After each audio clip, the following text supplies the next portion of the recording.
वन्देऽहं श्रीगुरू श्रीयुतापदकमलं श्रीगुरून् वैष्णवांश्च श्रीरूपं साग्रजातं सहगणा रघुनं रघुनाथवितं तं सजीवं साद्वैतं सावधूतं परिजनसहितं कृष्णचैतन्यदेवं श्रीराधाकृष्णपदान् सहगणा ललिता श्रीविशाखावितांश्च अज्ञानतिमिरन्दस्य ज्ञानञ्जनशलाकया चक्षुरुन्मिलितं येन तस्मै श्रीगुरुवे नमः। नमो विष्णुपदाय राधिकाय प्रियात्मने श्रीमद्भक्तिवेदांत नारायणीति नामिने। नमो विष्णुपदाय कृष्णप्रस्थाय भूतले श्रीमते भक्तिवेदांत स्वामिनीति नामिने। वाञ्छकल्पतरुभ्यश्च कृपा सिन्धुभ्येव च पतितनाथ पावनेभ्यो वैष्णवेभ्यो नमो नमः। नमो महावदन्याय कृष्ण प्रेम प्रदायते कृष्णाय कृष्ण चैतन्य नामने गौरतुषे नमः। हे कृष्ण करुणा सिंधु दीनबंधु जगतपते गोपिश गोपिकांत राधा कांत नमस्तुते। ताप्त कंचन गौरंगी राधे वृंदावनेश्वरी वृषभानुसुते देवी प्रणमामि हरिप्रिये। जय श्री कृष्ण चैतन्य प्रभु नित्यानंदा श्री अद्वैत गदाधर शिवासादि श्री गौर भक्त वृंदा। हरे कृष्ण कृष्ण कृष्ण हरे हरे हरे राम राम राम हरे हरे। सर्वप्रथम मैं अपने दीक्षा गुरु नित्य लीला प्रविष्टा श्री श्रीमद् भक्ति वेदांत नारायण गोस्वामी महाराज जी के अभय चरण कमलों में अनंत कोटि दंडवत प्रणाम ज्ञापन करता हूँ। उनकी हेतु की कृपा की वांछा करता हूँ। तत्पश्चात अपने शिक्षा गुरु नित्य लीला प्रविष्टा श्री श्रीमद् भक्ति वेदांत स्वामी महाराज श्रीला प्रभुपाद उनके अभय चरण कमलों में अनंत कोटि दंडवत प्रणाम ज्ञापन करके उनकी हेतु की कृपा की वांछा करता हूँ। तत्पश्चात यहाँ पर हमारे साथ जुड़े हुए सब वैष्णव वैष्णवियों के चरणों में यथा योग्य दंडवत प्रणाम स्वीकार हो। जी, भगवत गीता अध्याय 6 उसका आज हमारी दूसरी क्लास है। आज हम इस छठे अध्याय को पूर्ण करने की ओर बढ़ रहे हैं और आप सब लोग बधाई के पात्र हैं। बहुत बहुत साधुवाद आपका, क्योंकि आज के सेशन के समाप्त होने तक आपने भगवत गीता जिसमें 18 अध्याय हैं उसके 6 अध्याय जो है वो पूर्ण कर लिए होंगे। इसका मतलब ये है कि भगवत गीता आपने 1/3 1/3 आज आप कंप्लीट कर जाएंगे। इसमें अगर आपको अब तक किए हुए जो भी आपकी स्टडी है उसमें कोई प्रश्न है, कोई संदेह है, कोई चीज़ आप पूछना चाहते हैं, कुछ चर्चा करना चाहते हैं तो आपका बहुत बहुत स्वागत है। जैसा कि हम सब लोग जानते हैं भगवत गीता को अगर हम 3 भागों में बांटें तो जो पहला भाग है जी वो आज हमारा फिनिश हो रहा है। दूसरा जो भाग अब अगली क्लास से हम शुरू करेंगे वो होगा भक्ति योग पर आधारित। तो भगवान अर्जुन को पहले अध्याय से हमने देखा कि अर्जुन ने संदेह प्रकट किया। अर्जुन जो था शरीर को लेके बहुत कंसर्न था। हम देखते हैं कि इस संसार की जो एक मानसिकता है उसको प्रकट करने के लिए अर्जुन ने वो सब सारी बातें कही जो आजकल के समाज के समझदार लोग जो भक्ति में नहीं है लेकिन स्वयं को बहुत समझदार समझते हैं, वो उनके विचारों को प्रस्तुत किया अर्जुन ने। उसके बाद भगवान ने अर्जुन का जो मोह था वो दूर करने के लिए उनको निर्देश देने प्रारंभ किए। भगवान ने बताया कि हे अर्जुन, तुम तो शरीर के बारे में चिंता कर रहे हो, शरीर तो ये है ही नहीं, शरीर तो एक मृत प्राय है। जो शरीर के अंदर रहने वाला देही है उसकी बात कीजिए। वो क्या है? वो आत्मा है। भगवान ने आत्मा के बारे में बताया। फिर आत्मा किस प्रकार से कर्म के क्षेत्र में फंसती है उसके बारे में बताया कि किस प्रकार से आप कर्म करते हैं उनकी जो रिएक्शन होती हैं। अकर्म के बारे में बताया, विकर्म के बारे में बताया, निष्काम कर्म के बारे में बताया। ये बताने के बाद भगवान ने ज्ञान योग के बारे में बताया। सांख्य के बारे में हमने डिस्कस किया। भगवान ने कहा कि इस ज्ञान की तलवार से तुम अपने अज्ञान के संशय को काट दो, उठो, खड़े हो जाओ और युद्ध करो, क्योंकि तुम क्षत्रिय हो, तुम्हारा धर्म जो है वो युद्ध करना है। उसके बाद भगवान ने जब हम छठे चैप्टर में आए तो हमने देखा कि भगवान अब उनको ध्यान योग के बारे में बता रहे हैं, अष्टांग योग भी जिसको कहा जा सकता है। अम, तो इसमें भगवान ने ये सब सारा बताना इसलिए शुरू किया क्योंकि देखिए अर्जुन को हुआ क्या था कि जब से पहले चैप्टर से अर्जुन ने बोलना शुरू किया, अरे मैं तो संन्यास ले लूं, मैं तो संन्यास ले लूं, मैं तो वन में चला जाऊं, तो वो स्वयं को योगी सोच रहा था। भगवान ने अब तक जो भी हमने सुना, वो इस प्रकार से सारा बताया है कि अर्जुन को बताया कि अर्जुन अच्छा तुमने योगी बनना है, कर्मयोगी। तो अर्जुन सोचने लगा, अरे कर्मयोग की तो मैंने बात ही नहीं की थी, मेरे दिमाग में तो कुछ और ही योग था। तो भगवान ने कर्मयोग के बारे में बताया। भगवान ने फिर उसके बाद सांख्य योग या ज्ञान योग का उनको ज्ञान दिया। तो अर्जुन सोचने लगे, नहीं मैं तो कुछ और ही योग सोच रहा था। ये तो जब हम 6 चैप्टर में आते हैं और भगवान कहते हैं कि भैया ध्यान योग, ऐसा लगता है कि अर्जुन शायद इसी को सोच के चल रहे थे अब तक कि भाई ओ यही है योग जो मैं करने वाला था। लेकिन यहाँ पर अर्जुन की गलतफहमी दूर करने के लिए भगवान जो है वो चीजें बताते हैं कि देखो भाई, ये जो सब सारी चीजें हैं इसमें तो आपको बड़े नियमों का पालन करना पड़ेगा। यम है, नियम है, और भी बड़ा सारा आपको संयमित व्यवहार जो है वो प्रयोग में लाना पड़ेगा। तो मन को नियंत्रण करना पड़ेगा। अभी ये सब सोच रहे हैं और अर्जुन सुने जा रहे हैं। तो यहाँ पे भगवान के 2 प्रमुख हम कहेंगे कि लक्ष्य रहेंगे। एक तो अर्जुन को ये अच्छे तरीके से समझा देना कि हे अर्जुन, ये जो ध्यान योग है, ये अच्छे-अच्छों के बस की बात नहीं है। चाहे हमें बहुत सारे लोग ऐसे देखने को मिल जाएँ, जो बाहरी रूप से ऐसा लगेगा कि शायद वो ये योग कर रहे हैं, एकदम ऐसे बैठे हुए हैं आँख मूंद के। लेकिन स्वामी महाराज जी कहा करते थे कि वो जो ऐसे बैठे हैं, वो बैठे-बैठे नींद नींद का आनंद ले रहे हैं, है ना? अम, वो भगवान की भक्ति का आनंद नहीं ले पा रहे। तो हम देखेंगे कि इसी में आगे जाकर अर्जुन ये कहेंगे कि अरे नहीं, नहीं ये तो बहुत मुश्किल है, ये तो हमसे हो ही नहीं सकता। तो भगवान कहेंगे मैं भी यही समझा रहा था कि बहुत मुश्किल है।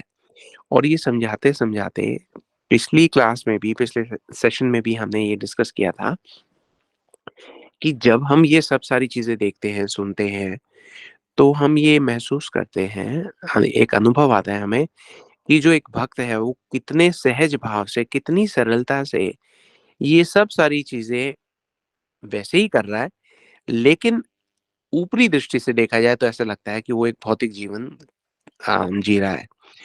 तो यहाँ पे ये बताया गया है कि जो श्रीमन चैतन्य महाप्रभु स्वयं भगवान हैं, उन्होंने आके हमें जो मार्ग दिया है भक्ति का, वो मार्ग जो है सबसे सहज है, सबसे सरल है, भगवान की भक्ति प्राप्त करने का जो माध्यम है। तो पिछली बार हमने जो पढ़ा था, किया था, उसको हम एक शॉर्ट तरीके से सिनॉप्सिस कवर कर लेंगे, या यूँ समझिए कि एक काम करते हैं, हम पूरे जो छठा अध्याय है, उसी का सिनॉप्सिस एक बार हम डिस्कस कर लेते हैं।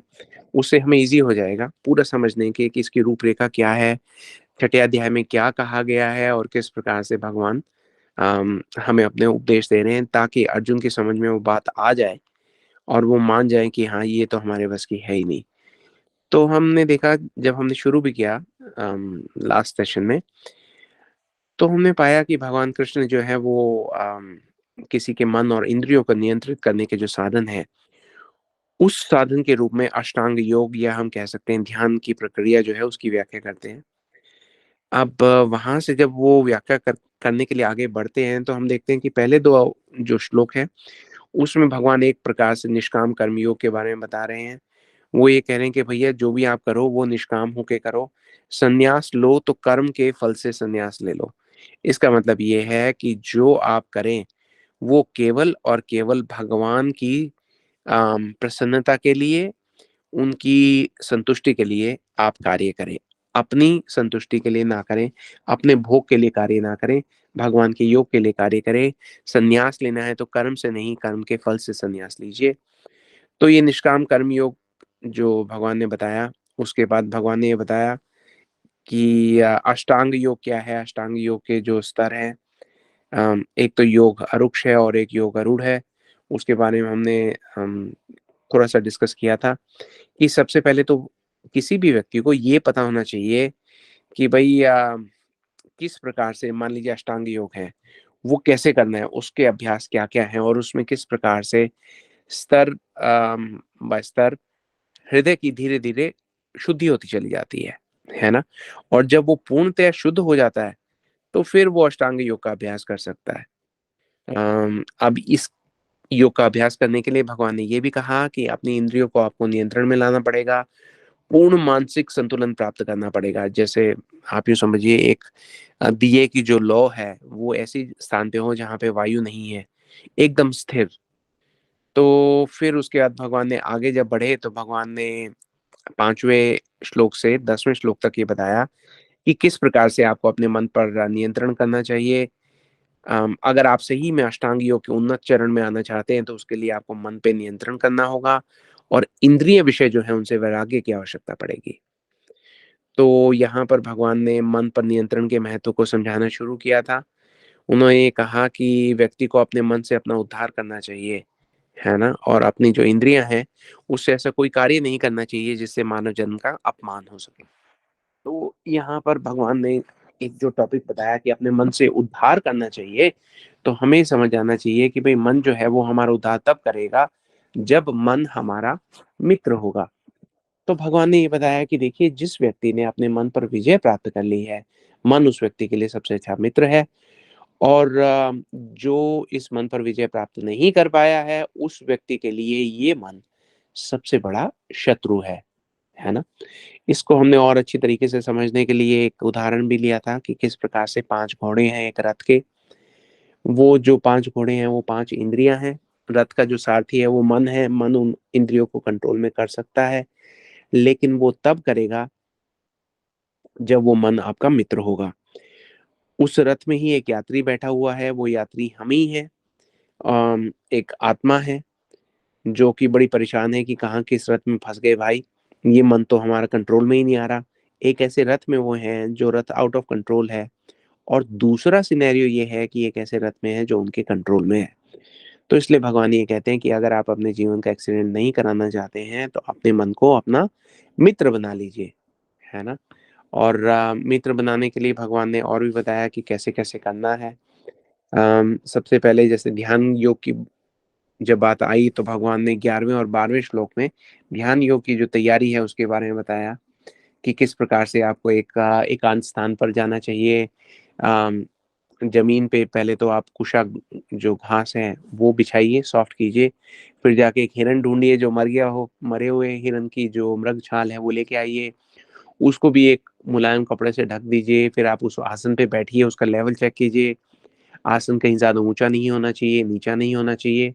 अच्छा होना चाहिए पवित्र स्थान पे, पवित्र स्थान हमने पिछली बार बात की थी कि कोई तीर्थ स्थान होना चाहिए, एक नदी के किनारे होना चाहिए। फिर योगी को उसपे एकदम ऐसे बैठना चाहिए दृढ़ता के साथ और अपना मन, अपनी इंद्रियाँ और गतिविधियों को नियंत्रित करना चाहिए। एक बिंदु पर केंद्रित करके हृदय को शुद्ध करने के लिए योग का अभ्यास करना चाहिए। तो ये सारा-सारा बताते-बताते हमें ये बात समझ में आ गई थी कि भैया अच्छा हुआ हम भक्त बन गए। ये योगाभ्यास के चक्कर में नहीं पड़े। अगर उस चक्कर में पड़ जाते तो हमें कुछ नहीं मिलता। हम जो भक्त बने हैं और जो योगाभ्यास के द्वारा कि कोई व्यक्ति किसी भी फल को प्राप्त करेगा, वो तो एक भक्त स्वतः सहज और सरल भाव से वैसे ही प्राप्त कर लेता है। खैर चलिए उसके बाद भगवान ने ये भी बताया कि अब आप बैठ गए हैं तो बैठने के साथ ही आप अपनी रीढ़ की हड्डी को बिल्कुल सीधा कर लीजिए। आपका जो शरीर है, गर्दन है और जो सर है, एकदम स्ट्रेट लाइन में होना चाहिए। आप दोनों जो आँखें हैं उनसे अपने नाक की नोक पे फ़ोकस करके उसको देखते रहिए। आँखें आधी बंद होनी चाहिए, आधी खुली होनी चाहिए। पूरी खुली होगी तो आपका जो मन है वो इधर-उधर जो इंद्रिय विषय है उन पे चला जाएगा। और नाक की नोक पे देखते रहिए ताकि आपका ध्यान इधर-उधर जाए नहीं, फ़ोकस करने का प्रयास कीजिए और ऐसे करके भगवान का ध्यान करें और भगवान को अपना अंतिम लक्ष्य बनाने का प्रयास कीजिए। तो अब जब ये सब सारी बातें भगवान बता रहे थे अर्जुन को, तो हम सब लोग ये सोच रहे थे कि ये सब होगा कैसे? है ना? तो ये तो बहुत मुश्किल है। भगवान ने उसके बाद ये भी कहा कि देखो तुम्हें जो भी करना होगा, ऐसे योग के लिए तो बहुत बैलेंस होके करना पड़ेगा। बैलेंस कैसे? भगवान ये कहते हैं कि आपको ऐसा नहीं है कि बहुत ज़्यादा खाना है या कम खाना है, ज़्यादा सोना है या कम सोना है ना? तो आपको जो योग प्रणाली है उसका अभ्यास करके सब भौतिक कष्टों को कम करना है। उसके बाद भगवान ने ये भी बताया कि भई जो व्यक्ति इंद्रिय सुख के लिए खाता है या भगवान को अपना जो भी उसको खाना है वो भोग नहीं लगाता, केवल पाप खाता है तो ऐसा व्यक्ति तो कभी आ ही नहीं सकता। इन शॉर्ट इस सोसाइटी के 99% लोग जो हैं, वो तो सोच भी नहीं सकते ऐसा करने की। उसके बाद भगवान ने ये बताते हैं कि योग प्रक्रिया में अगर पूर्णता मिलेगी आपको, तो वो ऐसे मिलेगी जब आप समाधि की अवस्था तक पहुँच जाओगे। समाधि की अवस्था में क्या होता है, व्यक्ति जो है अपने अंदर बैठे हुए परमात्मा के दर्शन करता है और वो दर्शन करने से उसको इतना आनंद मिलता है कि उसको फिर बाकी सारे आनंद जो हैं वो फीके लगने लगते हैं। तो यहाँ पे भगवान ये बता रहे हैं कि देखिए, अगर आपको ये जो आध्यात्मिक प्रसन्नता है, वो आप एक बार अगर आप उसका अनुभव करेंगे तो फिर इस संसार की जो चीज़ें हैं, वो आपको कभी भी विचलित नहीं कर सकती। हुँ?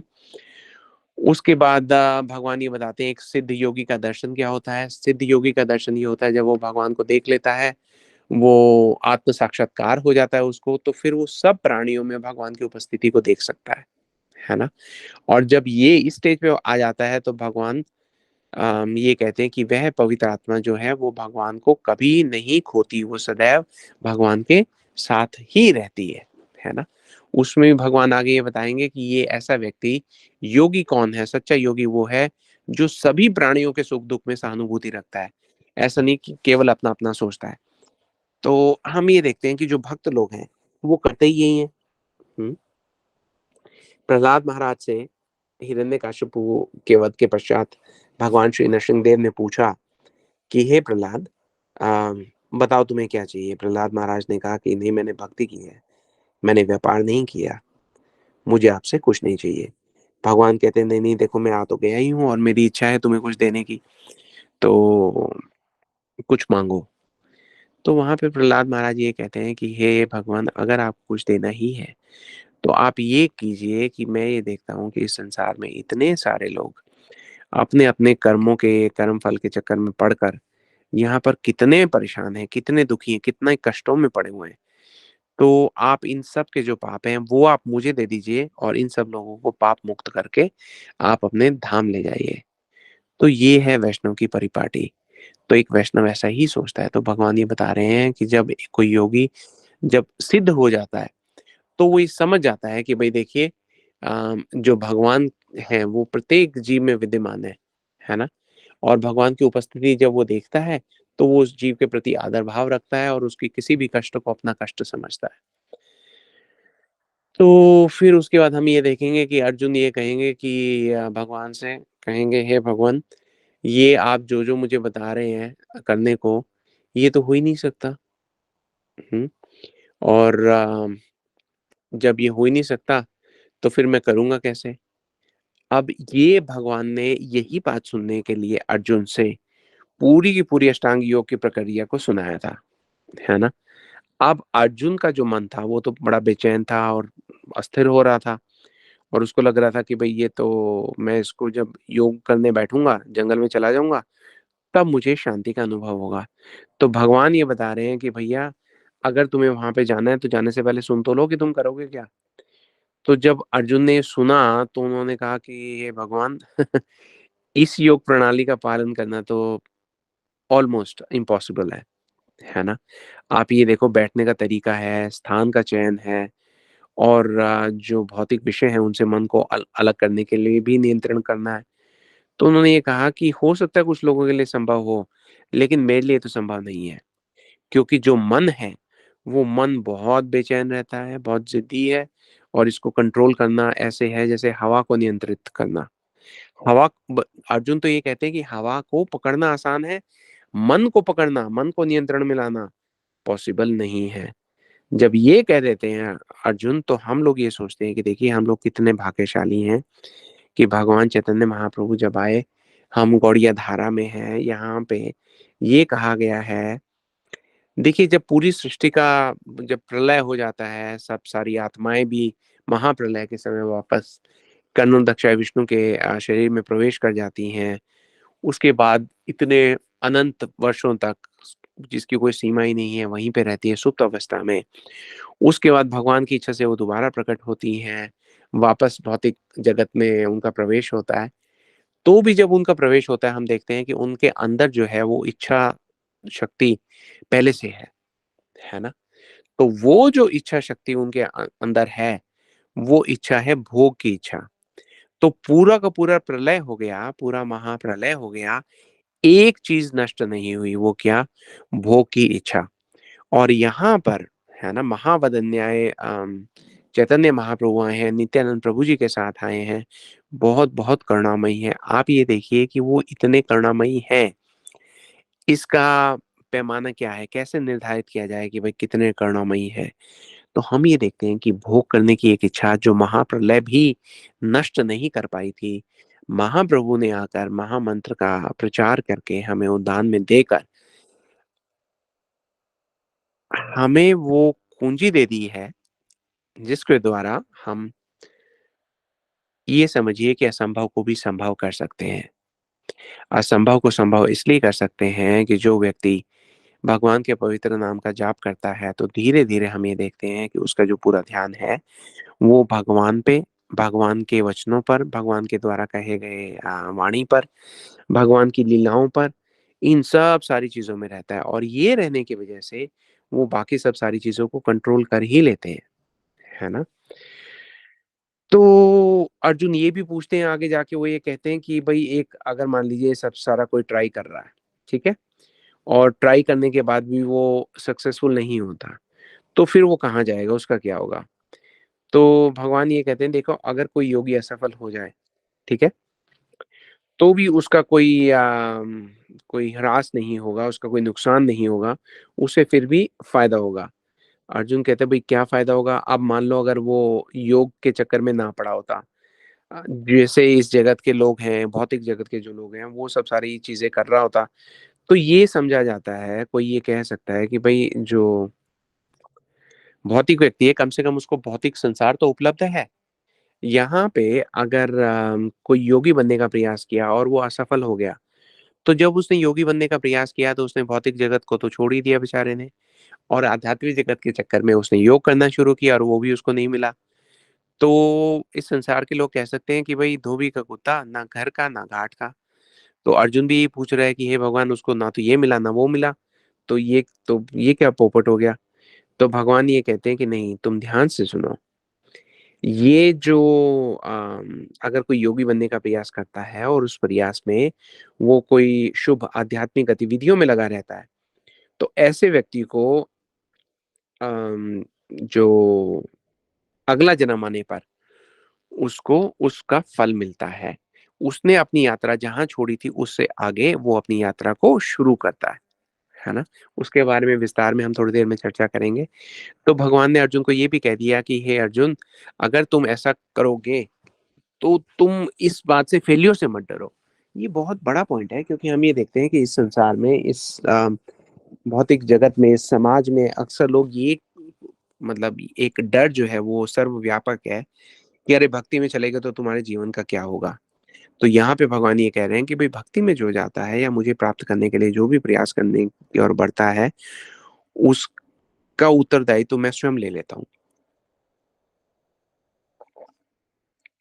तो ये भी भगवान जो है अर्जुन को बताते हैं। हम ये सिनॉप्सिस ले रहे हैं, उसके बाद हम अभी शुरू करेंगे। तो ये करने करने के बाद भगवान ये बताते हैं कि भई ये जो जो भी मुझे पाने का प्रयास करता है, चाहे वो कर्म योगी हो, ध्यान योगी, ज्ञान योगी जो भी हो, जो सबसे मुझे प्रिय रहता है, जो सबसे अच्छा है, जो कभी च्युत नहीं होता, वो है भक्ति योगी। इसका मतलब ये है भगवान भक्ति योग के बारे में यहाँ से बताना शुरू हो गए हैं और हम देखेंगे कि 7 चैप्टर जब शुरू होगा, भगवान जिस तरीके से ये सब सारी चीज़ें बताएँगे, तो हम समझ जाएँगे कि भक्ति योग के बारे में भगवान के जो वचन हैं उनका अम, शुभारंभ हो जाता है 7वें अध्याय से। तो चलिए भगवद गीता एक बार उठाते हैं। हमने पिछली क्लास में, पिछले सेशन में 24 श्लोक तक कर लिए थे। 24 जो श्लोक थे हमारे, उसमें भगवान ने कहा कि मनुष्य को चाहिए कि संकल्प तथा श्रद्धा के साथ योगाभ्यास में लगे और पथ से विचलित ना हो। उसे चाहिए कि मनोधर्म से उत्पन्न समस्त इच्छाओं को निरपवाद रूप से त्याग दे और मन के द्वारा सभी ओर से इंद्रियों को अपने वश में कर ले। धीरे धीरे क्रमशः पूर्ण विश्वास पूर्वक बुद्धि के द्वारा समाधि में स्थित होना चाहिए और इस प्रकार मन को आत्मा में ही स्थित करना चाहिए तथा अन्य कुछ भी नहीं सोचना चाहिए। मन अपनी चंचलता एवं अस्थिरता के कारण जहां कहीं भी विचरण करता हो, मनुष्य को चाहिए कि उसे वहां से खींच के लाए और अपने वश में लाए। जिस योगी का मन मुझ में स्थिर रहता है वह निश्चय ही दिव्य सुख की सर्वोच्च सिद्धि प्राप्त करता है, रजोगुण से परे हो जाता है, परमात्मा के साथ अपनी गुणात्मक एकता को समझता है और इस प्रकार अपने समस्त विगत कर्मों के फल से निवृत्त हो जाता है। इस प्रकार योगाभ्यास में निरंतर लगा रहकर आत्म संयमी योगी समस्त भौतिक कल्मश से मुक्त हो जाता है, भगवान की दिव्य प्रेम भक्ति में परम सुख प्राप्त करता है। वास्तविक योगी समस्त जीवों में मुझको तथा मुझ में समस्त जीवों को देखता है। निस्संदेह स्वरूप सिद्ध व्यक्ति मुझ परमेश्वर को सर्वत्र देखता है, और जो मुझे सर्वत्र देखता है और सब कुछ मुझ में देखता है, उसके लिए न तो मैं कभी अदृश्य होता हूँ और ना वह मेरे लिए अदृश्य होता है। बहुत इंपॉर्टेंट श्लोक है ये। जो योगी मुझे तथा परमात्मा को अभिन्न जानते हुए परमात्मा की भक्ति पूर्वक सेवा करता है, वह हर प्रकार से मुझ में सदैव स्थित रहता है। देखिए भगवान कितनी एश्योरेंस दे रहे हैं। वो ये कहते हैं जो योगी मुझे तथा परमात्मा को अभिन्न जानते हुए परमात्मा की भक्ति पूर्वक सेवा करता है, वह हर प्रकार से मुझ में सदैव स्थित रहता है। देखिए भगवान की कितने विस्तार हैं, है ना। हम अक्सर बात करते हैं कि कर्णोदक्षय विष्णु, गर्भोदक्षय विष्णु, क्षीरोदक्षय विष्णु। क्षीरोदक्षय विष्णु जो है उनको हम परमात्मा भी कहते हैं, और वो हमारे हृदय में विराजमान रहते हैं, ठीक है, सदैव। तो ये जो क्षीरोदक्षय विष्णु की हम बात करते हैं, ये क्षीरोदक्षय विष्णु ही परमात्मा भी हैं, और भगवान ये कहते हैं कि वो क्षीरोदक्षय विष्णु भी मैं ही हूँ। कई बार लोग कंफ्यूज हो जाते हैं। अक्सर हम आम आदमी को, जिसके पास कोई आध्यात्मिक ज्ञान नहीं है, जिसने कभी भक्ति के मार्ग पर कोई कदम नहीं बढ़ाया है, वो ये कहते हैं नहीं नहीं मैं तो विष्णु जी का भक्त हूँ, मैं भगवान कृष्ण का भक्त ही नहीं हूँ। अब उनको कोई जाके समझाए कि यहाँ पे भगवान स्वयं कह रहे हैं कि जो योगी मुझे तथा परमात्मा को अभिन्न जानते हुए परमात्मा की भक्ति पूर्वक सेवा करता है, वह हर प्रकार से मुझ में सदैव स्थित रहता है। तो इससे पता लगता है कि भगवान और भगवान की जो एक्सपेंशंस हैं वो एक ही है। विष्णु जो है वो भगवान की ही एक्सपेंशन है, और उनको भगवान से हमें भिन्न नहीं जानना चाहिए। उसके आगे भगवान ये कहते हैं कि हे अर्जुन, वह पूर्ण योगी है जो अपनी तुलना से समस्त प्राणियों की उनके सुखों तथा दुखों में वास्तविक समानता का दर्शन करता है। अर्जुन ने कहा, हे मधुसूदन, आपने जिस योग पद्धति का संक्षेप में वर्णन किया है वह मेरे लिए अव्यवहारिक तथा असहनीय है, क्योंकि मन चंचल तथा अस्थिर है। तो यहाँ पर अर्जुन ने भी वही कहा जो हम पहले कह रहे थे, वो ये कि ये तो बड़ा इम्प्रैक्टिकल है, ये तो हो ही नहीं सकता, हम नहीं कर पाएंगे। आप यूं समझो कि अर्जुन ने हाथ उठा दिए हैं, और अर्जुन जो थे वो कितने फोकस्ड आदमी थे। जब द्रोणाचार्य ने कहा कि चिड़िया जो बैठी है उसकी आंख पे निशाना लगाना है, तो गुरु द्रोण ने अपने सब शिष्यों से पूछा कि आपको क्या दिखाई देता है। सबने अपनी अलग अलग जो विचार थे उनको बताया। जब अर्जुन से पूछा तो अर्जुन ने कहा कि मुझे तो चिड़िया की आंख के अलावा कुछ दिखाई नहीं दे रहा। तो इसका मतलब ये है कि अर्जुन का फोकस उस, देखिए जो गुरु द्रोण थे वो जो सोसाइटी के सबसे ज्यादा इंटेलिजेंट जो लोग होते थे उनको अपना शिष्य बनाते थे, है ना, और उनकी इंटेलिजेंस को नेक्स्ट लेवल पे लेके जाते थे। वो हर एक किसी को अपना शिष्य भी नहीं बनाते थे। जैसे एक बार एकलव्य आ गए थे उनसे धनुर्विद्या सीखने के लिए। एकलव्य ने गुरु द्रोण को अपना गुरु मानकर बहुत दक्षता जो थी वो प्राप्त कर ली थी धनुर्विद्या में, और ऐसा कहा गया है कि उनके पास इतनी दक्षता थी कि वो अर्जुन को भी टक्कर दे सकते थे। लेकिन क्योंकि वो समाज के उस वर्ग से आए थे जहां पर उस विद्या का प्रयोग किस प्रकार करना है, किस उत्तरदायित्व के साथ करना है, कैसे उसका वहन करना है, उसके बारे में उनको कोई बैकग्राउंड इंफॉर्मेशन नहीं थी, उनकी ट्रेनिंग जीरो थी। उस ट्रेनिंग के अभाव में देखिए जब भी गुरु अस्त्रों शस्त्रों की विद्या देते थे, उसके पहले उनको वेद की, शास्त्र की, जो सब उनका आचरण है और चरित्र की जो शिक्षा देते थे, वो सबसे महत्वपूर्ण होती थी। जो उस चरित्र की शिक्षा में उनको लगता था कि ये उत्तीर्ण हो सकते हैं, उसके बाद उनको अस्त्रों शस्त्रों की शिक्षा दी जाती थी। इसका मतलब ये है कि किसी को गन दी जाए तो पहले ये पता किया जाए कि भाई वो उस गन का इस्तेमाल कैसे कैसे कर सकता है। वो बैंक लूटने में भी कर सकता है, और बैंक वालों की रक्षा के लिए भी कर सकता है। तो इसीलिए एकलव्य जो थे वो जो जंगल में रहने वाले आदिवासी थे वहां से आए थे। अब उनको धनुर्विद्या आप दे तो दीजिए, लेकिन धनुर्विद्या देने के बाद उसका इस्तेमाल कैसे करना है, उसके बारे में अगर उनका जो उनके पास वो क्वालिफिकेशन ना हो, तो आप ये सोचिए वो तो कल को राज्य के विरुद्ध ही खड़े हो जाएँगे, राज्य द्रोह कर देंगे, है ना? कोई अपराधी अगर मान लीजिए वो कल को कोई अपराधी निकल आए, काफ़ी सारे लोग मैं सुनता हूँ, उनसे बात करता हूँ, मैं हैरान रह जाता हूँ, वो ये कहते हैं वो विद्या थी, विद्या पे तो हर एक किसी का अधिकार है। नहीं, हर एक किसी का अधिकार नहीं है ना? अगर मान लीजिए कोई एक न्यूक्लियर फैसिलिटी है जहाँ पे न्यूक्लियर बॉम्ब बनाया जाता है, एक एग्जाम्पल के लिए, अब कोई कहे कि भई ये तो विद्या है, इस पे तो अधिकार सबका है, एक टेररिस्ट ग्रुप जाके कहे कि भई हमें भी ट्रेनिंग दी जाए, ऐसा नहीं हो सकता। और हम ये कहते हैं कि टेररिस्ट ग्रुप ना भी हो, कोई आम आदमी वहाँ पहुँच जाए, लेकिन जब तक आपको ये पता ही नहीं है कि भई वो किस जगह उस विद्या का इस्तेमाल कर सकता है, उसको क्यों वो विद्या दी जाए? नहीं दी जानी चाहिए बिल्कुल भी। इसीलिए गुरु द्रोण ने जिनको भी शिक्षा दी, उनको बहुत छाँट के शिक्षा दी। उन छँटे हुए शिष्यों में हमने देखा कि अर्जुन जो थे, उनका ध्यान सबसे ज़्यादा था। मतलब ऐसा समझा जा सकता है कि अगर कोई ध्यान योग के लिए कोई ये कहे कि एक छात्र बताओ जो सबसे ज़्यादा अ, उम, योग्य हो, ध्यान योग के लिए, तो हो सकता है गुरु द्रोण कहते कि ध्यान तो सबसे ज़्यादा जो है अर्जुन करता है अपने ल लक्ष्य पे। तो अर्जुन को वो आगे कर देते और यहाँ पर वही अर्जुन ये कह रहे हैं कि हमसे नहीं हो पाएगा, है ना? क्यों नहीं हो पाएगा? अर्जुन आगे बताते हैं कि चंचला ही मना कृष्णा प्रमाथि बल व दृढ़म्। वो ये कहते हैं कि ये जो मेरा मन है, ये इतना चंचल है, ये इतना अस्थिर है, इतना उच्छृंखल है, इतना हठीला है और उसके ऊपर से बहुत बलवान भी है, अत्यंत बलवान है।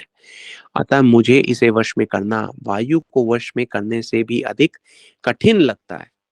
तो देखो अर्जुन ने क्या कह दिया, अर्जुन ने कहा कि मैं वायु को तो फिर भी कंट्रोल कर सकता हूँ। आप लोगों ने शायद वो कथा सुनी होगी, जब एक ब्राह्मण जो थे वो भगवान कृष्ण के राज्य में वो कंप्लेंट लेके आए और कृष्ण से ये कहा कि देखो मेरे घर में जब भी कोई बालक जन्म लेता है तो उसकी मृत्यु हो जाती है।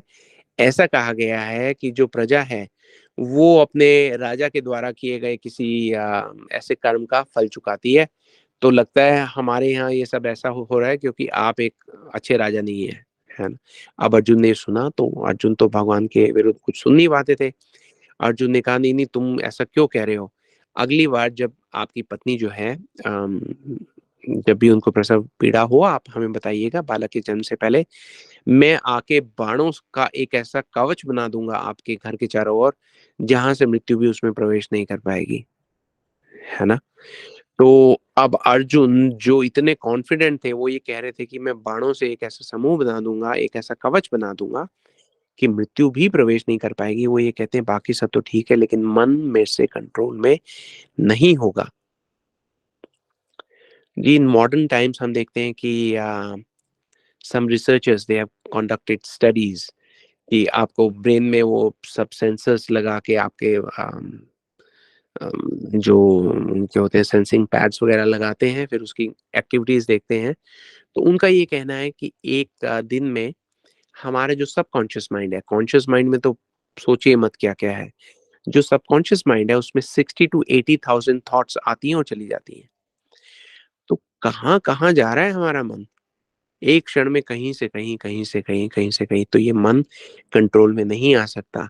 दूसरी ओर हमारे गुरुवर्ग ने निताई गौड़ ने जो यहाँ पर आकर युग धर्म की स्थापना की है, हरे कृष्णा महामंत्र के संकीर्तन के युग धर्म की स्थापना की है, वहाँ पर वही मन जिसे हम कंट्रोल नहीं कर सकते, जो नियंत्रण के बाहर है, वहाँ पे हम सिर्फ भगवान का नाम लेते हैं और ये कहते हैं कि मोरो मन वृंदावन।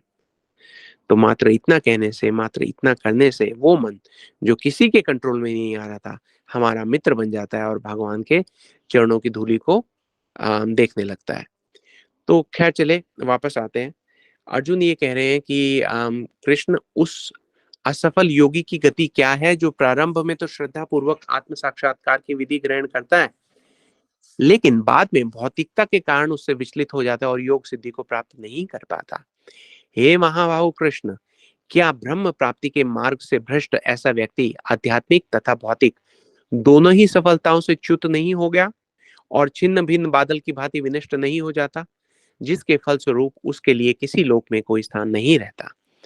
हे कृष्ण, यही मेरा संदेह है और मैं आपसे पूर्णतया दूर करने की प्रार्थना कर रहा हूँ, क्योंकि आपके अतिरिक्त अन्य कोई ऐसा नहीं है जो इस संदेह को नष्ट कर सके, है ना? तो भगवान कहते हैं, हे प्रथापुत्र, हे कुंती पुत्र पार्थ, कल्याण कार्यों में निरत योगी का ना तो इसमें कोई इस लोक में ना ही परलोक में कोई भी विनाश होता है। हे मेरे मित्र, भलाई करने वाला कभी बुराई से पराजित नहीं होता। हम्म। श्रीमद् भागवतम में भी हम देखते हैं कि नारद मुनि जो है वो व्यास देव जी को बता रहे हैं, वो ये कहते हैं कि कंफर्म कर रहे हैं कि यदि कोई समस्त भौतिक आशाओं को त्याग कर भगवान की शरण में जाता है तो इसमें ना तो कोई क्षति होती है और ना पतन। दूसरी ओर अभक्त जन, ऐसे लोग जो भक्त नहीं है, अपने अपने व्यवसायों में लगे रह सकते हैं लेकिन फिर भी वे कुछ प्राप्त नहीं करते। हम्म। अम, अब हालांकि कोई ये आर्गुमेंट कर सकता है कि भाई अगर कोई भक्त है, कोई भक्त बन भी जाए और सर्वोच्च सिद्धि प्राप्त हो भी जाए, मान लिया, लेकिन बाई चांस अगर ये सिद्धि प्राप्त ना हो पाई तो भौतिक और आध्यात्मिक दोनों दृष्टियों से मनुष्य को क्षति पहुंचती है। तो अब वैसे तो देखा जाए तो शास्त्रों का जो आदेश है वो ये है कि यदि कोई स्वधर्म का आचरण नहीं करता तो पाप पापों को भोग करना पड़ता है। अतः जो दिव्य कार्यों को ठीक से नहीं कर पाता उसे भी फल भोगना होगा। लेकिन भगवत पुराण में हम ये देखते हैं कि असफल योगी को चिंता करने की आवश्यकता नहीं है। यहाँ पे हम जो भरत महाराज हैं उनकी कथा शॉर्ट में करेंगे। आप सब लोग उस कथा से भली भांति परिचित हैं, हमने पहले भी की है। एक बार शॉर्ट में हम दोबारा करेंगे। आप सब जानते हैं कि भरत महाराज जो थे वो राज ऋषि थे, राजा थे। उनके नाम पर इस धरती का, इस देश का नाम जो था भारत था। पूरा भारतवर्ष था। पहले भारतवर्ष तो पूरी जो पृथ्वी थी वो भारतवर्ष ही थी। जहां भारत अब है उसको भारत खंड कह देते हैं। तो एनी हाउ, अच्छा, ऋषभ देव के पुत्र थे, भगवान के अवतार हैं ऋषभ देव, स्वयं उनके पुत्र हैं भरत जी। लेकिन देखिए क्या सीख सिखा रहे हैं हमें। अपना जो राज्य था वो अपनी संतानों को देकर निकल गए, बोले मैं जाऊंगा, मैं भगवान का ध्यान करूंगा और भक्ति को प्राप्त करूंगा। वही जो अर्जुन करने की कोशिश कर रहे थे। तो भरत जी पहुंच गए अब जंगल में, जंगल में पहुंच गए तो ध्यान करने लगे। एक दिन नदी पे जा रहे थे, क्योंकि हम सब जानते ही हैं, अभी हमने सुना कि भाई अगर ध्यान करना है तो जंगल में जाना चाहिए, पवित्र स्थान में जाना चाहिए, नदी के पास बैठना चाहिए। तो वहां पे देखा कि एक मादा हिरन, एक जो गर्भवती थी, उनके पीछे एक शेर पड़ गया था। तो माता जो हिरन थी भागते भागते नदी तक आई और उन्होंने पूरी ताकत से नदी को पार करने के लिए छलांग लगा दी। तो वो नदी के दूसरे पार आ गिरी, उनकी मृत्यु हो गई। लेकिन उनके गर्भ से जो था वो बच्चा, उसने जन्म ले लिया। जन्म लेकर अब जो देखिए भक्त का जो हृदय है वो कोमल तो होता ही है। भरत महाराज ने देखा, रहे ये क्या हुआ इसको, बच्चे को, इसकी तो माँ चली गई, इसका कोई भी नहीं है। उन्होंने उसका थोड़ा देखभाल की। देखभाल की तो उसको, हिरन के बच्चे को लगा कि भाई यही मेरे अपने हैं, उन्हीं के साथ रहने लगा। तो अब वो भरत महाराज को स्नेह और आसक्ति हो गई उस हिरन के बच्चे के साथ। एक दिन हिरणों का झुंड आया, उनको देख के वो हिरन का बच्चा तो चला गया। अब हिरन का बच्चा तो चला गया, भरत जी सोचने लगे कहाँ गया, कहीं गड्ढे में ना गिर गया हो, भूखा ना घूम रहा हो, उसको तो कुछ भी नहीं आता। उसको देखते रहे, इधर उधर जा रहे थे और उनका भी एक गिर गए, उनका शरीर छूट गया। लेकिन शरीर छूटने के वक्त उनको हिरन का ध्यान था, इसलिए अगले जन्म में वो हिरन का जन्म उनको मिला। अब जब हिरन का जन्म उनको मिला तो उनको बड़ा पछतावा था, क्योंकि वो इतने उत्तम भक्त थे, इसलिए उन्हें पुराने जीवन का याद था कि मुझे यही वाली जो यात्रा है इसी को आगे बढ़ाना है। उनके मन में बड़ा अपराध बोध था कि भगवान की भक्ति रह गई, हिंदुओं के चक्कर में पड़ गए अमीनाबाद। चले, साधु आए, साधु संग उनको मिला। उसके बाद अगला जो जन्म हुआ वो जड़ भरत का हुआ। जड़ भरत उनको क्योंकि सब पुराना याद था, इसलिए उन्होंने कहा मैंने कुछ बोलना ही नहीं है, किसी से कोई इंटरेक्शन रखनी नहीं है इस जगत में। तो उनको कुछ डाकू उठा के ले गए। वो डाकू जो थे वो माता रानी के भक्त थे, काली मैया के। उन्होंने कहा इनकी बलि देंगे। लेकिन माता ने देखा, माता की मूर्ति के आगे जब उनको मारने के लिए लेके गए तो माता ने देखा, अरे ये तो भगवान का भक्त है और मेरे जो भक्त हैं ये मूर्ख लोग, ये वैष्णव भक्त को पकड़ लाए हैं बलि देने के लिए। तो माता इतना रुष्ट हो गई, हालांकि वो उन्हीं के भक्त थे, अपने भक्तों पे ही रुष्ट हो गई कि तुमने वैष्णव का अपमान किया तो कैसे किया। माता वहां पे प्रकट हुई, अपने बिल्कुल वो जो तलवार थी उससे सबके सर काट दिए और अपने खप्पर में उनका लहू भर लिया। है ना? बोले वैष्णव का अपमान मैं नहीं सहूँगी। वहाँ से जो जड़ भरत जी थे वो आगे निकले, निकले तो जा रहे थे। महाराज राहुगण जो थे वो साधु संग के लिए जा रहे थे। उनका एक जो कहार था वो बीमार पड़ गया, तो एक कहार की आवश्यकता पड़ी। एक जो उनकी पालकी थी महाराज की, उसको 4 कहार उठाते थे। तो इतने में तीनों कहारों की दृष्टि इन पे पड़ी, जड़ भरत पे। उनको कहा कि आप आके यहाँ कहार की तरह जुड़ जाइए। वो बेचारे जुट गए, लेकिन वो अब ऐसे थे, ज़मीन पर देखते थे तो उनको लगता था कि कोई चींटी ना मेरे पैर के नीचे आके मर ना जाए। तो इधर-उधर कूदते रहते थे। अगर उनको कोई चींटी दिख गई है, तो उस पे पैर नहीं धरते थे, इधर जंप करते थे, उधर जंप करते थे। तो पूरा जो पालकी थी उसका बैलेंस खराब हो गया।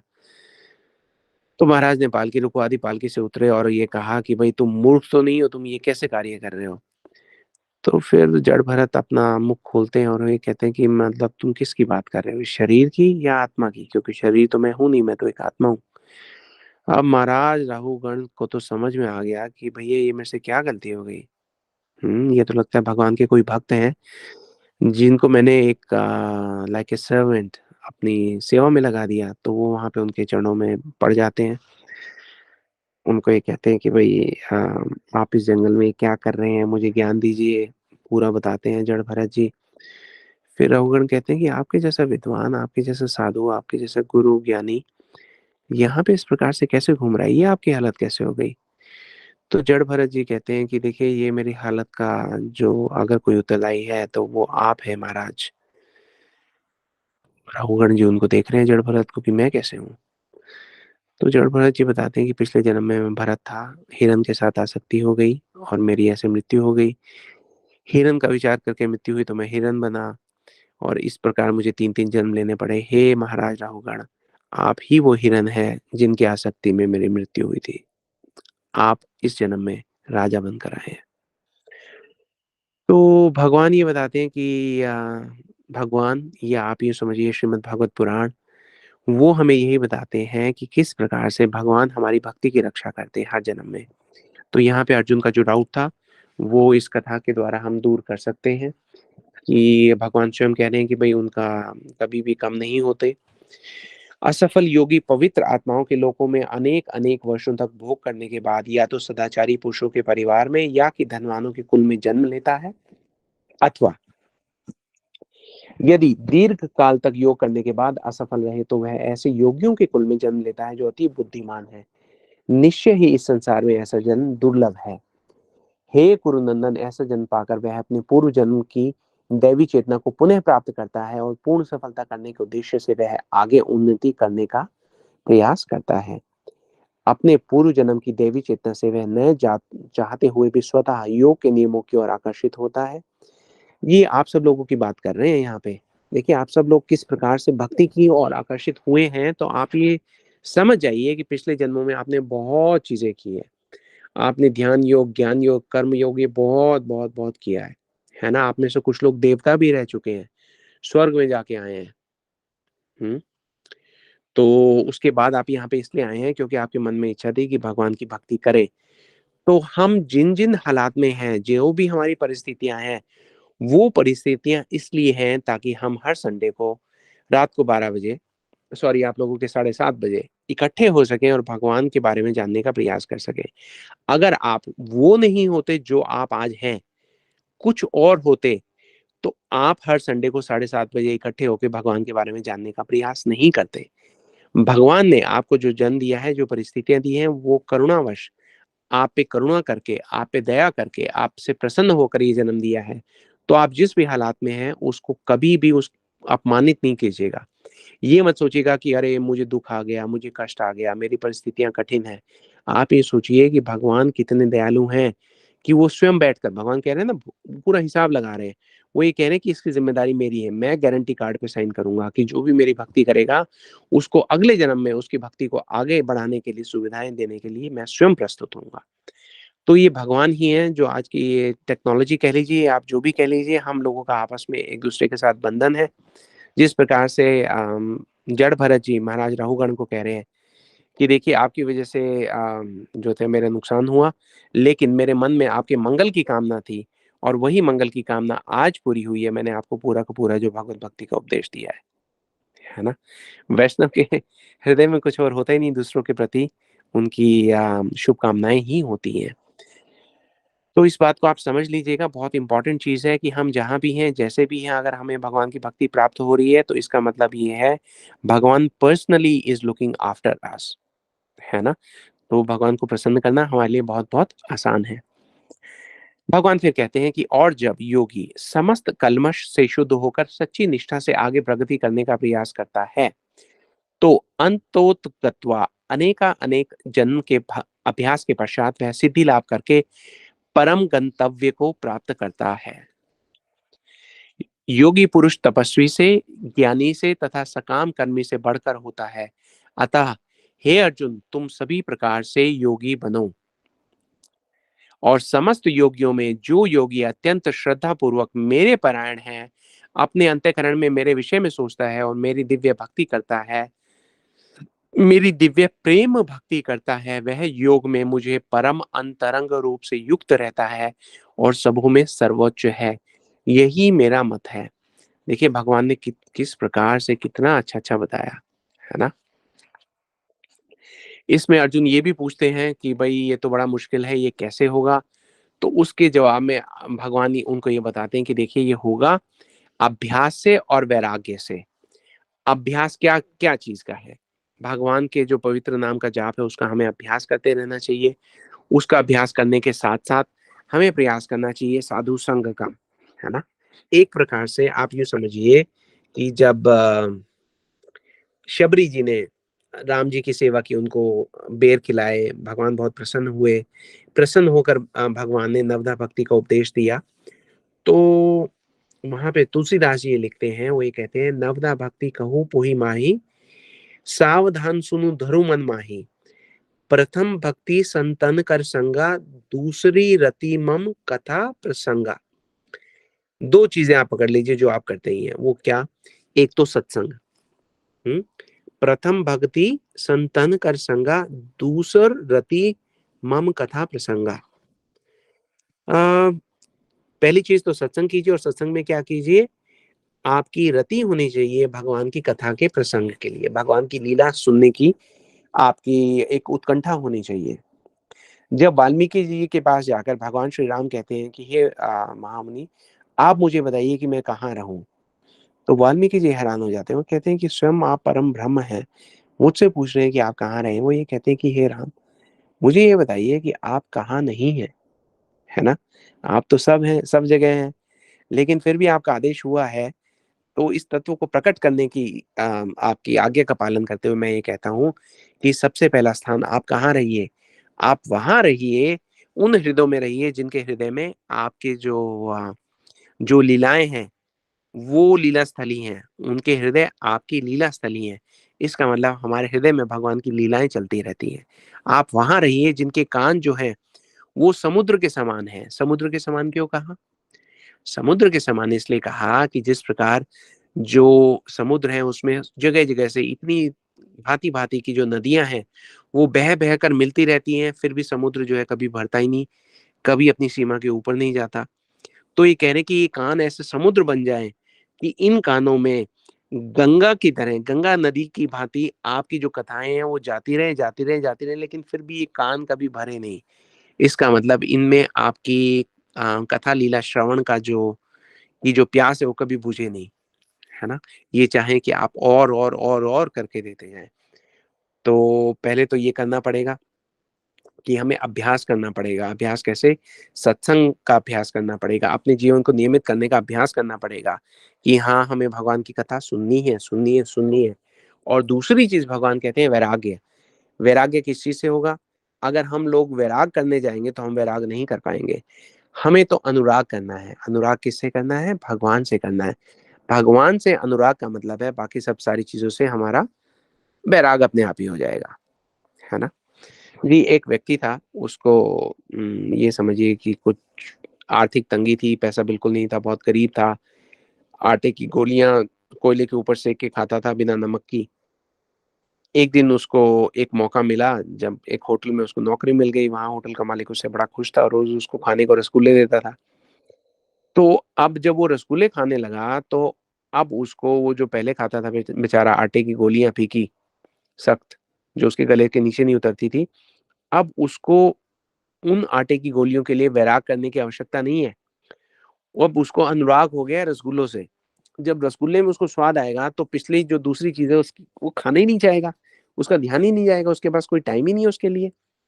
उसी प्रकार से भगवान ये कह रहे हैं कि जब हम अभ्यास करेंगे तो हमें जो ये भौतिक वस्तुएँ हैं वो वैराग्य स्वतः ही उत्पन्न हो जाएगा। क्यों? क्योंकि हमारे हृदय में भगवान के लिए जो अनुराग था उसने पूरा का पूरा सारा स्पेस ले लिया है। एक ग्लास है, आप उसको एक पानी का ग्लास है, ऊपर तक पानी से भरा हुआ है, अब आप उसको दूध का ग्लास कैसे बना सकते हैं? आपने वो पानी निकाल दिया और दूध डाल दिया, अपने आप वो दूध का ग्लास बन गया। तो जब हम दूध पीना चाहते हैं तो पानी का स्वतः ही त्याग हो जाता है और फिर हम वो पानी का अफ़सोस नहीं करते, अरे! अरे! दुःख हो रहा है, पानी चला गया, नहीं। क्यों? क्योंकि जब हम ऐसा अभ्यास करेंगे, ऐसा वैराग करेंगे तो हमें भगवान की प्राप्ति होगी और भगवान देखो कैसे वत्सल हैं। भगवान कहते हैं मैं उसको कभी नहीं छोड़ता, भगवान कह रहे हैं। हुँ?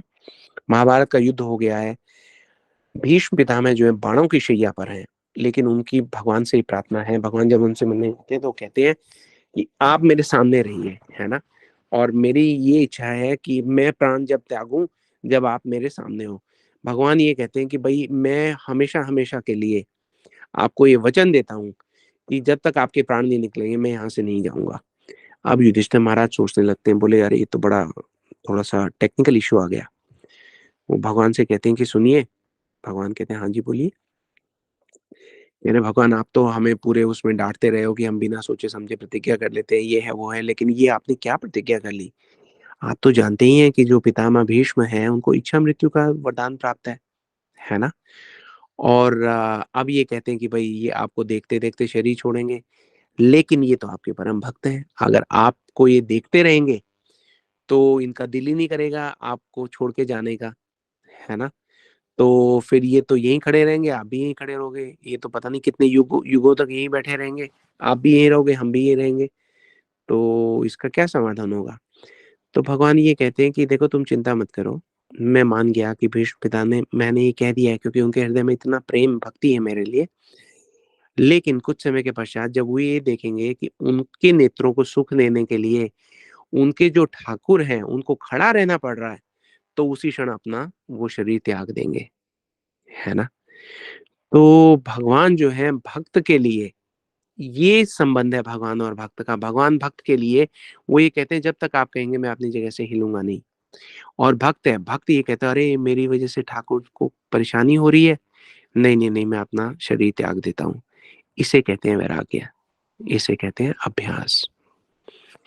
भरत जी जब राम जी के पास गए हैं उनको वापस अयोध्या में लेवा लाने के लिए, तो वहाँ पे जब राम जी को दर्शन करते हैं तो भरत जी उनके एकदम नीचे दंडवत गिरते हैं और उठ नहीं रहे हैं। राम जी उनको उठाना चाह रहे हैं और जो भरत हैं वो उठ नहीं रहे। अच्छा अब ये देखिए यहाँ पे बस सेशन हम क्लोज़ कर रहे हैं, ज़्यादा लंबा नहीं होगा लेकिन एक बहुत मधुर जो जो रस है, वो उसे खींचने का हम प्रयास करके अपने हृदय में स्थापित करने का प्रयास करेंगे क्योंकि देखिए जो मधुर रस है कथा का, फ़िलॉसफ़ी तो हमारे समझने के लिए है, लेकिन जो हमें अपने हृदय को सींचना है, वो तो इसी रस से सींचना है ना। तो प्रेम के दर्शन कीजिए। यहाँ पर जो भरत जी हैं, वो क्योंकि ज़मीन से उठ नहीं रहे हैं, तो इसके हमारे जो वैष्णव जन हैं, इतने सुंदर-सुंदर टीका दिए हैं उन्होंने। वो ये कहते हैं कि भरत धरती से उठना चाहें तो भी नहीं उठ पाएँगे। तो प्रश्न आता है कि अगर भरत उठना चाहेंगे तो क्यों नहीं उठ पाएँगे? तो वहाँ पर वैष्णव जन ये कहते हैं कि देखिए, जो भरत का प्रेम है अपने भैया और भाभी के लिए, है ना? उसे देखकर धरती जो है वो बहुत प्रसन्न है। धरती क्यों प्रसन्न है भई? धरती कहाँ से आई? अब उसको समझिए। जो सीता जी हैं, वो धरती से प्रकट हुई हैं, है ना? आप जानते हैं सीता जी के प्रकट होने की कथाएँ हैं, कई हैं। एक प्रचलित कथा ये है कि जो रावण था, क्योंकि दुष्ट था, तो उसको बैठे-बैठे दुष्टता सूझती थी, तो उसने अपने दुष्ट सैनिकों को बुलाया और कहा कि भई ये जो दंडकारण्य के वन हैं, वो भी मेरी उसमें आते हैं, एरिया में आते हैं और वहाँ पे साधु लोग बिना मुझे कर दिए, कर मतलब टैक्स दिए, अपना आराम से तपस्या वगैरह करते रहते हैं, हैं? तुम जाओ उन सबको बोलो कि हमें कर दें, हमें टैक्स दें। ऐसे मुफ्त में पड़े रहते हैं, करना ना धरना, काम ना धाम और बिना आज्ञा के वहां पे ये सब सारा करते हैं। तो वो जो थे उनके दुष्ट राक्षस वो पहुंच गए। अच्छा, पहुंचे तो वहां पे जो आश्रम था वो अगस्त्य मुनि का आश्रम था। अगस्त्य मुनि के पास चले गए, बोले कर दीजिए। अगस्त्य मुनि बड़े, ने कहा ये विचित्र प्राणी आए हैं, बोले क्या वर दीजिए, क्यों वर दीजिए? तो बोले रावण ने भेजा है, और अगर नहीं देंगे तो हम सारे आपके जो ये आश्रम वगैरह इनको जला देंगे, आपकी तपस्या को भंग करेंगे। अगस्त्य मुनि को बड़ा दुख हुआ। उन्होंने कहा ये देखो, ये क्या व्यक्ति आ गया है। अच्छा, बाकी जो उनके आसपास के आश्रम में रहे थे साधु, वो सब डर गए। उन्होंने कहा अगस्त्य मुनि को क्रोध आ गया तो इन्होंने तो अपनी बोहन टेढ़ी कर दी, तो उसमें रावण उड़ जाएगा। लेकिन चलिए देखते हैं अगस्त्य मुनि जो है क्या लीला करते हैं। अगस्त्य मुनि कहते हैं अच्छा, तो एक काम करो, तुम टैक्स लेने आए हो, टैक्स ले जाओ हमसे। वो सब लोगों को बुलाते हैं, एक कांटा लेते हैं, अपने अंगूठे में चुभोते हैं, उसकी कुछ बूंदे जो है वो एक कलश में डालते हैं। सब लोगों से कहते हैं थोड़ा थोड़ा कांटा चुभा के इसकी रक्त की बूंदे इसमें डाल दो, और वो कलश जो है वो राक्षसों को देते हैं। वो ये कहते हैं जाओ, इसको जाके रावण को दे दो, और उसको बोलो कि जब भगवान के भक्तों को परेशान करने का मतलब उसकी इच्छा हुई है, तो वो इच्छा उसके संपूर्ण कुल का समूल नाश करने करके ही शांत होगी। जाके कलश दे दो और बोलना कि हमने टैक्स भेजा है। तो अब वो सारे राक्षस भी डर गए, उसके तो आगे वो गए नहीं, भागे वापस रावण के पास। रावण बोला हाँ लाए टैक्स। बोले क्या टैक्स लाए? वो तो आपको श्राप मिल गया। बोला मुझे श्राप किसने दिया? बोला अगस्त्य मुनि को। रावण डर गया। रावण ने कहा तुम्हें और कोई नहीं मिले थे? अगस्त्य मुनि के आश्रम में जाना था, क्या हुआ पूरी बात बताओ। तो उन्होंने पूरी बात बताई। अब रावण ने कहा कि ये तो कलश से वो देखे और उसको लगे कि उसमें उसकी मृत्यु बैठी है। तो उन्होंने कहा कि जाओ इस कलश को कहीं गाड़ दो, कहीं दूर ले जाओ, है ना। तो वो बड़ा दूर ले जाके वो एक जगह पर उसको गाड़ के भाग आए। अब वो जो स्थान था वो जनकपुरी का था, जहाँ पे राजा जनक रहते थे। और जब ये हुआ उसी समय वहां पर अकाल वगैरह आ गया। आपने कथा तो सुनी है। जनक जी को बोला गया कि भाई आप खुद जो है हल चलाइए। हल चलाया तो कलश निकला। कलश निकला तो उसमें सुमन थे, पुष्प थे, बड़े सुगंधित, जिनमें बैठी हुई थी एक दिव्य बालिका, सीता जी। तो सीता जी अब जो है वो धरती की पुत्री हो गई, धरती से निकली हैं। तो वापस आते हैं। अब जो भरत जी जब धरती पे गिरे, तो उनके प्रेम को देखकर जो धरती माँ है वो इतना प्रसन्न हुई कि उन्होंने भरत को अपना पुत्र जानकर, क्योंकि सीता जी पुत्री हैं, तो भगवान राम उनके दामाद हुए और राम जी के ये हो गए भाई। और तो इन्होंने उनको इसलिए नहीं उठ पा रहे थे क्योंकि धरती ने उनको गले से लगा लिया। उन्होंने कहा ये वैष्णव है ना, ये है प्रेम। तो लेकिन जब उन्होंने देखा कि भाई उनको उठाने के लिए राम झुके हुए हैं, तो धरती ने भरत जी को छोड़ दिया। और भरत जी जो थे वो उठना नहीं चाह रहे थे भगवान राम के चरणों से, लेकिन जब उनके मन में विचार आया कि मेरे कारण भैया झुके हुए हैं, तो वो फिर उठ गए, है ना। भगवान ने उन्हें अपने गले से लगा लिया।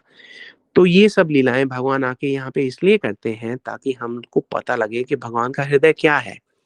अगर भगवान यही लीलाएं, क्योंकि देखिए ये लीलाएं तो भगवान के धाम में चल ही रही हैं, कितनी कितनी लीलाएं चल रही है, लेकिन उन लीलाओं की खबर हमें लगेगी कैसे, है ना। उन लीलाओं की खबर अगर हमें लग भी जाए, तो हम तो इतने क्या कहें कि दुर्भाग्य हैं हम लोगों का कि हम उस पर विश्वास नहीं करेंगे। इसलिए भगवान कहते हैं कि चलो हम एक काम और करते हैं, हम स्वयं नीचे जाते हैं और यही लीलाएं जो हमारी नित्य लीलाएं हैं, इन्हीं लीलाओं का दर्शन हम स्वयं जाकर धरती पर देंगे।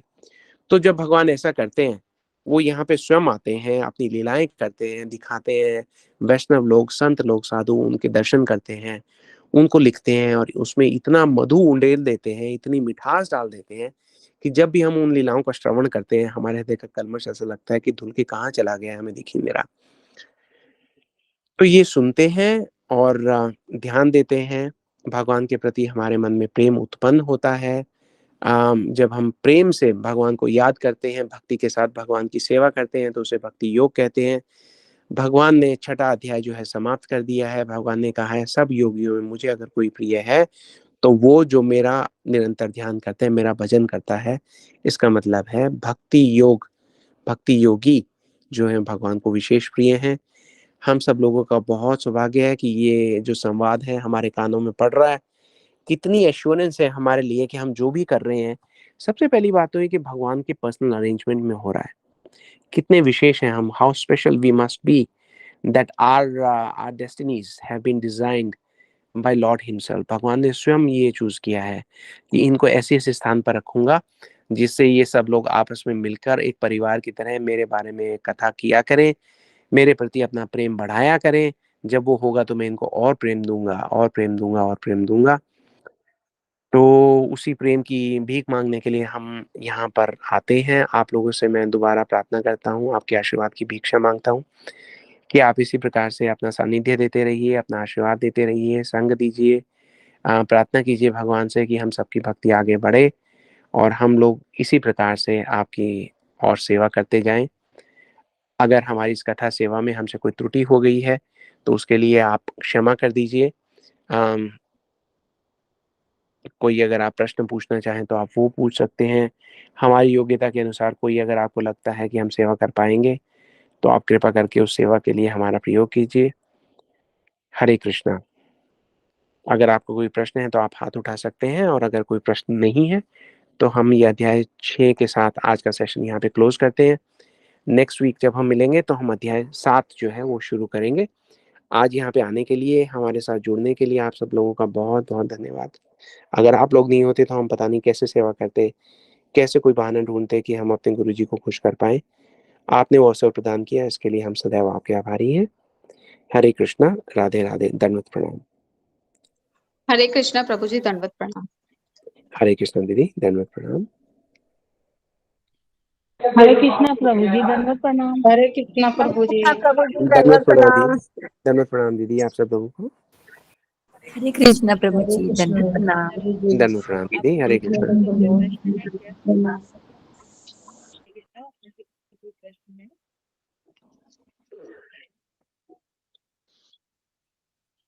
मुझे लग रहा है किसी का कोई प्रश्न नहीं है तो हम रिकॉर्डिंग ऑफ करके सेशन जाएं। जी दीदी, we can stop the recording and exit the session then. Thank you. Hare Krishna.